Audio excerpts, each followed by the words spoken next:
मतदान करावं की नाही या चर्चेत तसे दोन्ही बाजूने अनेक पैलू मांडले जाऊ शकतात. यातील 3 पैलू आज आपण इथे पाहू. बरीच मंडळी म्हणतात एका मताने काय होतं, आणि खरंच असं म्हणणं काही चुकीचं नाही.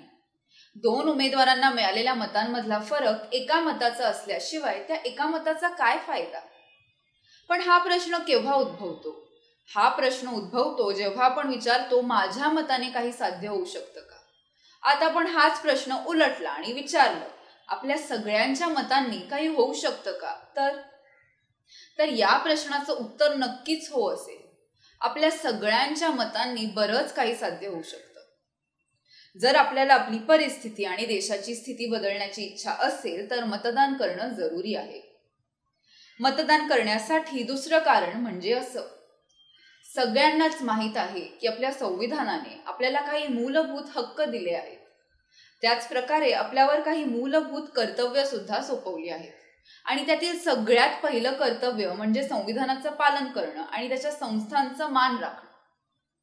आणि आपल्या घटनेचा पाया असलेले तत्व म्हणजे आपली प्रजासत्ताक लोकशाही. आपण मतदान केल्याने हे तत्व आचरणात आणतो आणि ते आपलं कर्तव्यच आहे.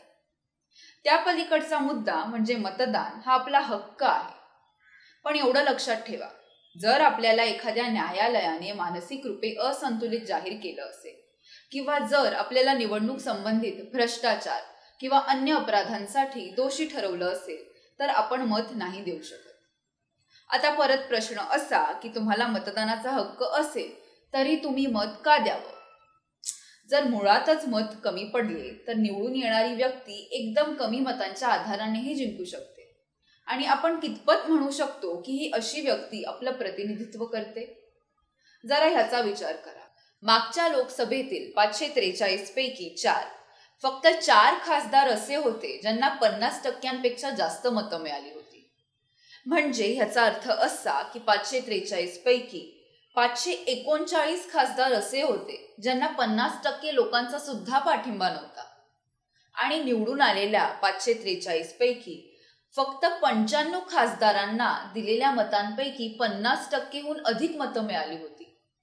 याचाच अर्थ असा की फक्त 18% खासदार असे होते जे त्यांच्या मतदारसंघाचे प्रतिनिधी म्हणले जाऊ शकत होते. बरेच लोक म्हणतील की हा दोष तर आपल्या निवडणूक प्रणालीचा आहे. पण मुद्दा तो नाहीये.